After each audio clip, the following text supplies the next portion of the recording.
Thank you, Chris. Hello, everyone. My name is Harry. I'm the strategy and creative director here at Salad. Morning, everyone. I'm John. I'm head of design at Salad. Yeah. And we're excited today to take you through one of our projects, as Chris was saying, kind of like a bit more extensive than a case study, probably more in the realms of a client presentation, I guess, in terms of how we'll take you through the thinking and the strategy and the visual identity development. But just a brief intro. We're a small studio down in the south, down in the southwest on the coast, just outside Bournemouth. So you may not have heard of us. There's only a few of us, I think 10 at last count. So we're this kind of like small team. We've all got quite a bit of experience. We've got a smallish design team, just the three of us. But then we also do a lot of digital work. So we've got a digital team and some client services people, that sort of setup. We work to a bit of a mantra here at Salad. The words beautifully effective are not only on the screen, but they're written on the wall in our studio in about, I don't know, 3 foot lettering.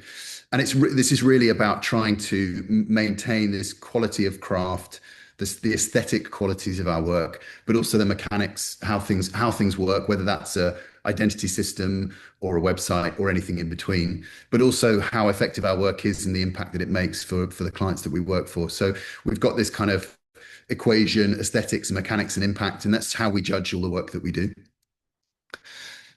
And today we want to take you through a piece of work we did a couple of years ago for an organization called Passenger. This is not the same Passenger from the Southwest that make nice workwear. This is actually a business who have a digital experience platform and various products that they sell to transportation companies, particularly bus companies, to help facilitate easy journey, bookings, ticket sales, planning, all of that kind of stuff. And we chose this one really because, well, for three reasons.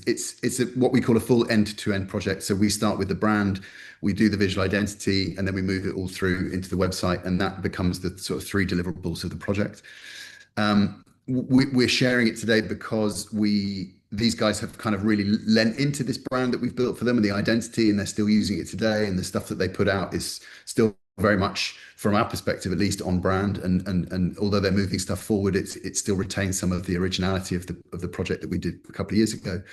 And so really one of the things that we wanted to do today was kind of show how the work that we do, whether it's in its infancy or more developed, can stand the test of time, and we can help businesses create these kind of systems that they can use ad infinitum.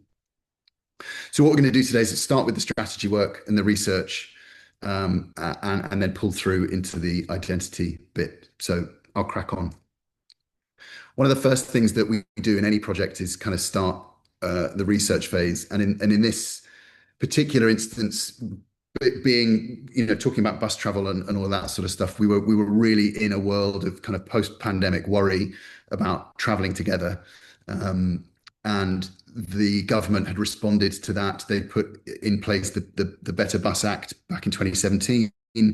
They put together a way of getting buses back on the road during the pandemic, and there was this kind of constant noise about sustainability and mass transportation being a part of government strategy moving forward. So a lot of what Passenger had done before they came to us was kind of pull all this information together for us and show us the documents that we needed to look at.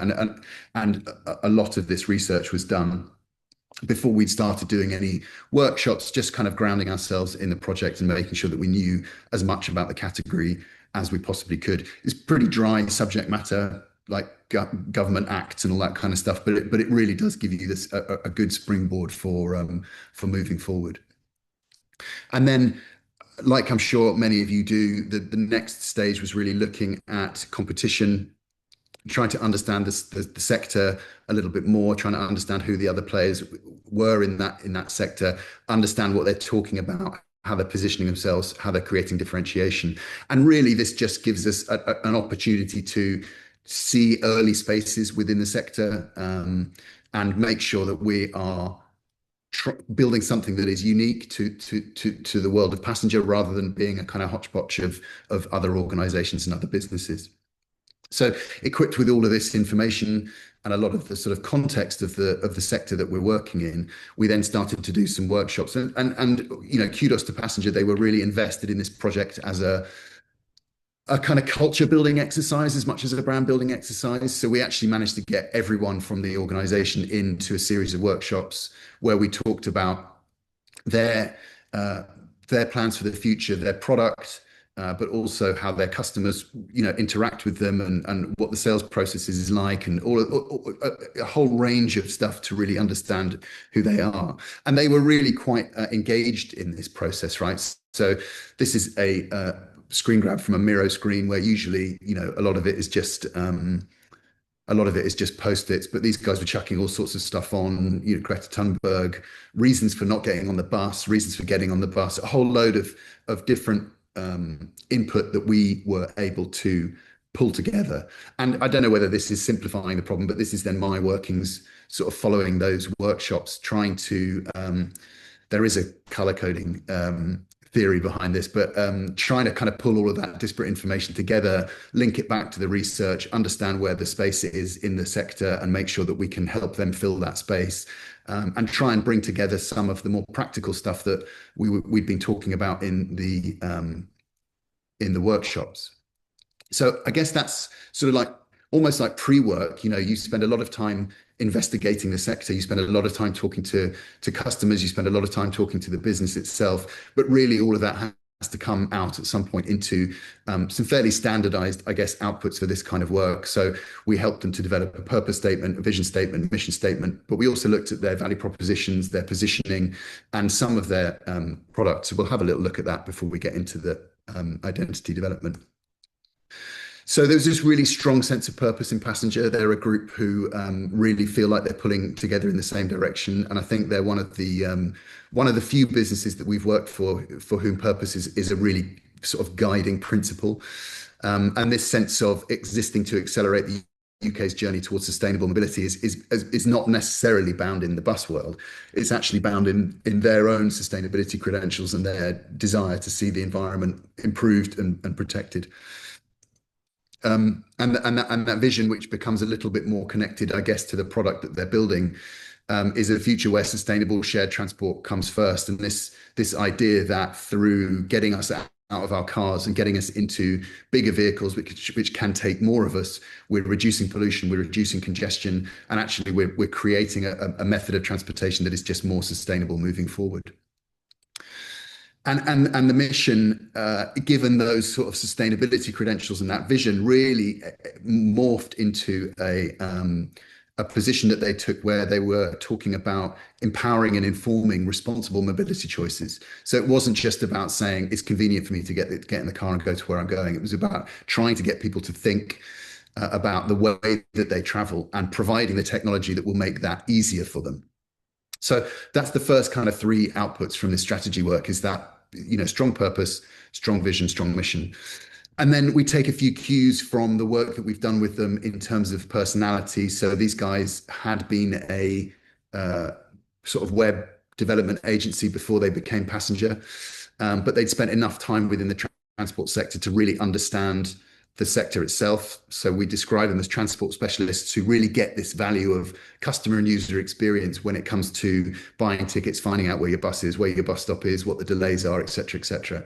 But they also really understand the challenge of digital transformation for businesses who've not been in the digital world before, and how data can be managed, and the benefits that can bring to the sector in general, and overall in the strategies of these bigger businesses that they're working with. But as we've been talking about, they're also these kind of very passionate advocates for the environmental benefits of shared transport. So all of this is, creating huge context for the creative job of putting the identity together. We wanted to create this sense of differentiation with them. We've talked about mobility as a service with some of the competitors. We talked about ticketing systems and all that sort of stuff. But actually, what we realized with these guys is there was this big desire to kind of power the customer experience of journey making within the sort of sustainable mass transport sector. So it wasn't just about powering the journeys, it was about powering the customer experience to make people feel like this was a legitimate way of traveling. And again, the more differentiation is this more responsible transport choices. Now, this is a sort of bit of a dichotomy in as much as this is what a passenger want from their work, but also bus operators are keen to get people on buses. And seeing that as a responsible choice perhaps helps consumers understand where they should be going towards in terms of that transport. So we had these three very conscientious differentiation perspectives. Firstly, on this customer experience, no one was really claiming the ground. A lot of people about talking about digital services, mobility, and ticketing, but no one really talking about what binds all those things together. The culture of Passenger was really dynamic. It was very well developed and capable. So they had this kind of culture that could pull them forward, and that was important in terms of putting the people in the business in front of the product and making them the faces of the product. And then the third one was this sort of advocacy position that they took, championing the potential for sustainability whilst improving the standards of an entire sector. And a lot of the strategy work looked at that, but it also looked at the wider value propositions for their experience platform and then the various different products that you can buy. We looked at the way that they could move customers from one platform to another. We looked at the way that they could build over time and kind of create master brands and sub brands and all that kind of stuff. And we tried at all times to kind of align them to the sort of social and environmental benefits of transportation by aligning them to the bigger players in the mass transportation world. And so all of this context really it gets created. It's loads and loads of stuff that we produce, mainly a lot of words and a few diagrams. And then John and I spend time kind of talking through this all. He comes to a lot of these presentations and has visited workshops before, so that when it comes to kind of creating the digital stuff, the identity stuff, he's got as much context for the project as I have. So I shall pass over to John, and he can take us through some of the creative development that we did after this stage. Great, thanks, Harry. So yeah, the next phase of the project is all about kind of translating that strategy piece into a visual identity. And in this instance, there's actually something really interesting in the brand that existed, the logo that existed, and it had been created by the in-house design team they had there. So that we had to kind of be mindful of that, and but as well as there being some equity in this mark, there's actually some affection for that kind of marker pin, the P logo, and looking at it, there's something. It felt like there was scope to develop that further and do something with that, and so that was the mark that they had, but the wider identity definitely kind of didn't reflect the new strategic position and just felt a little dated. And actually they wanted to kind of position themselves much more alongside other kind of tech companies that exist within the kind of transport and travel world, and bring through some of that kind of vibrancy and clarity, and take some cues from some of the kind of colors and typography that are at play in across the board there. So that definitely informed some of the direction. So taking the mark, we really liked what the kind of the play they're taken with the P and the map pin, but just the stem of the P just left the mark feeling a little kind of out of balance. And so simply by kind of bringing an outline to that shape, it immediately kind of rebalanced the mark, but also kind of gave the pin shape more focus, but whilst kind of retaining the P. But the pin is the thing that felt more ownable and felt more kind of something we could work with as a starting point, and allowed us to kind of move the brand on, but feel like there was a thread back to where they had been.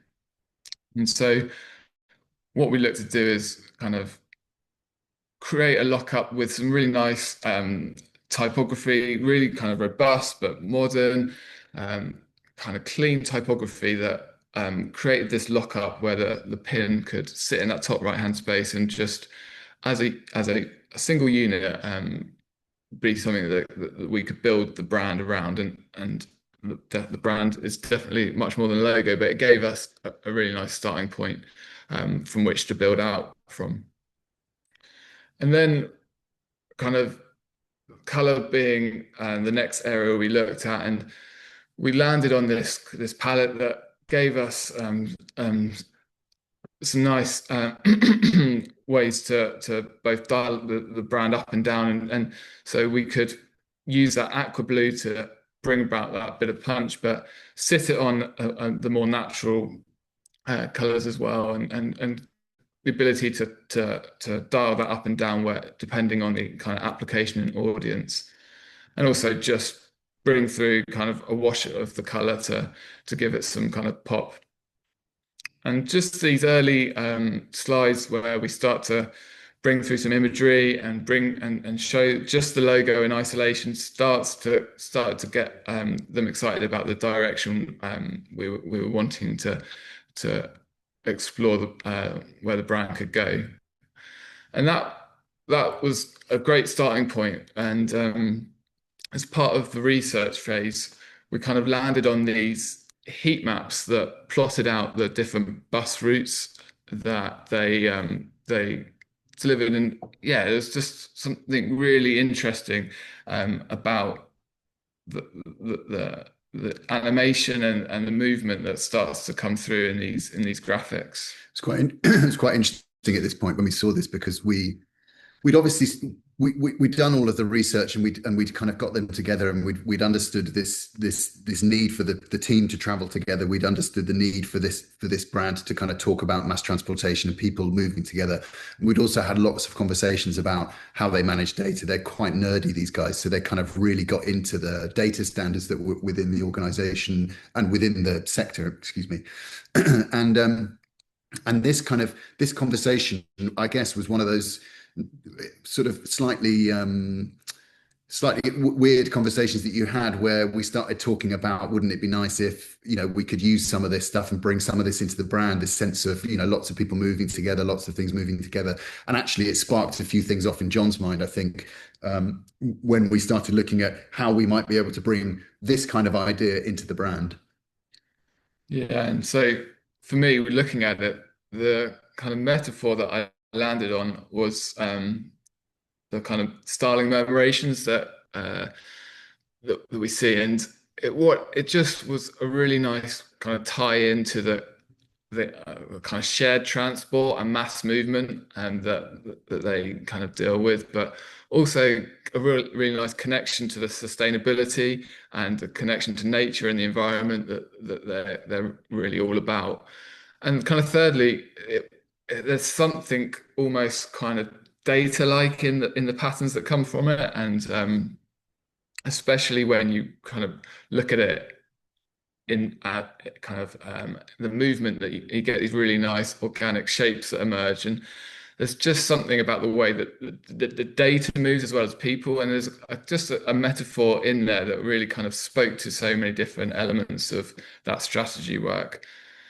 And so this became a starting point to start exploring how we could translate that into the visual identity, and just some early animations explored how introducing that halftone treatment really leans into that data and aspect of what they do, and gives us these kind of textures and shapes to build out from, and works really well when it's animated, but equally when we just freeze some of the static visuals, you get this amazing kind of textures and layering that we wanted to kind of explore further. And so these colors obviously give it a real nice pop, but it can also sit back as a nice texture. And we were just looking at the kind of infinite number of shapes and ways in which we could explore this. And one of the things we looked into is whether each dot could kind of almost represent the density of people joining a certain bus route at different stops, and really drill into the kind of granular detail of what the app is there to do. But this was just one of the ideas that kind of was left on the cutting room floor. But felt like there was a lot of scope to explore how we could use this pattern to kind of visually represent what they do. And then it was a case of bringing this texture back into the visual identity, and seeing how that kind of layering of those brand assets starts to work, and working up a few just indicative visuals. And for these slides, just introducing a kind of an angular clipping mask on those images to tie in with the shape of that we have on the P, and start to demonstrate the flexibility that these elements provide, but also that consistency that's kind of there. And so it was just taking some of the existing content that they had at the time, and bringing through the new brand assets, and kind of helping to demonstrate how that would start to shape. And what that provided is when there definitely was a kind of a reliance on stock imagery, and so having that texture allowed them to kind of create something a little bit more ownable in that application. So some early just slides for them to kind of get a sense of what this would facilitate for them, kind of pulling those sorts of documents together. And yeah, some further ideas around that. And when we first presented these ideas, was just a really, really positive response, and it really bought into the kind of the metaphor that we'd landed on, and were really behind the direction and the overall aesthetic. They really liked how we'd evolved the pin, and that kind of the thread back to the original brand. So it was lots of positive noises, but the one area where the area of feedback was looking at the color. And so that led us to return back to the original concept of the murmuration, and actually looking at that in a bit more detail. It's at dusk, as the sun is setting, that these murmurations typically happen. And that just immediately provided lots of different directions we could take for potential color palettes. So the next phase of the project was looking at the different sunsets that you can get, and the colors that we could extract from those, and looking at what that allowed, the different directions that allowed us to explore. And there's a number of different ways we could take it, and this part of the project, we worked up some of those earlier visuals and demonstrated how that started to affect what we'd done. And you could definitely tone it down, turn it up, but still do something quite interesting with these. And so where we landed was here, and that just gave us this really rich color, this deep blue that gave the pink a bit of pop and a bit of standout, which we could dial down in certain kind of more corporate settings, bring through the flood of the purple to give that rich color, but also really dial it up and give them that kind of punch and that standout in other applications where it needed that elevation. And so at this point, we were returning to some of those early layouts and designs, and bringing it through, and just starting to get a feel for how that worked in all the usual applications.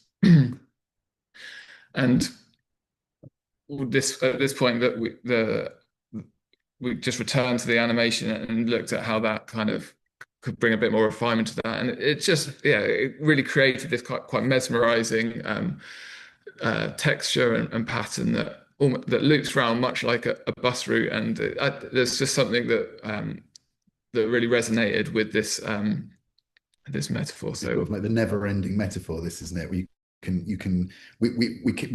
I think the original idea was really strong given what we'd done, but actually, as we started using it, just more and more and more came out of it. So it's kind of the gift that kept giving on this project, really. yeah, and I think although it really comes to life when it's animated and in a digital environment, actually just static, there's also a lot of scope to use it, whether it's kind of pared back and a slightly more subtle texture, or whether it's really kind of bring through the contrast and allowing it to kind of take a lead.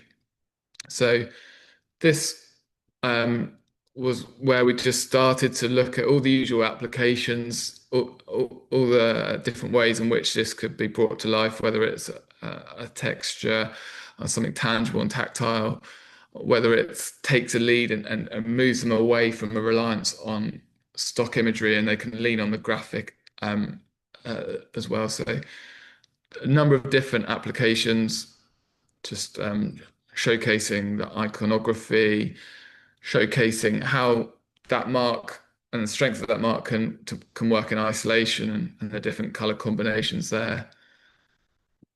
And then again in a different social context, exploring that kind of flexibility and kind of consistency that starts to come through, and how much you lean on the colors and the shapes that we'd created out, depending on the messaging. And so just um, worked through a number of these applications, but then there were some which were really important to them, like email newsletter, which isn't particularly exciting, but it's important that actually the brand can live in that space and do an important job for them. Likewise with stationery and all the other usual settings where we've just really wanted that brand to showcase that brand, and obviously no presentations that can pass without a tote bag, so made sure to tick that box. And then also wanted to make sure we were really profiling the people behind the product, so created this photo shoot to showcase the team that sits behind the product and bring it to life.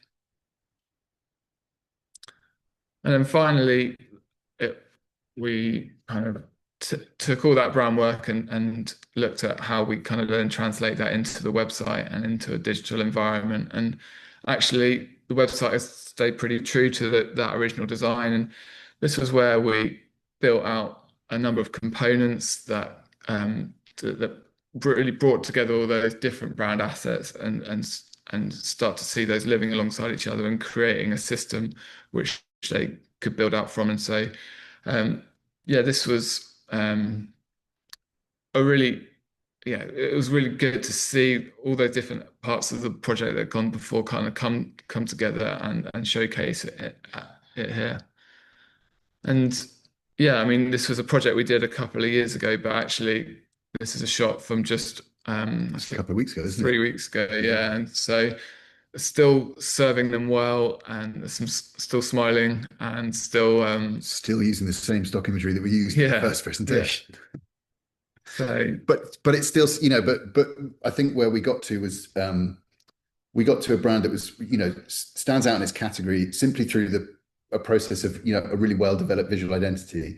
Something that the guys have really kind of bitten into and run with, something that they feel really does represent them well. And then, of course, it's all backed up by a lot of that research and investigation that we did, the insights that were produced from that at the beginning of the project. So it's been a really, and because we've handed all of this now over to their internal design team with a set of guidelines that enables them to do what they need to do, actually it's given them the freedom to push it in certain directions, but they keep coming back to this kind of fairly true to the original format perspective, which is so gratifying, I think, for us to kind of look at it and think that 2 or 3 years in, it's still doing what we felt it needed to do at the time.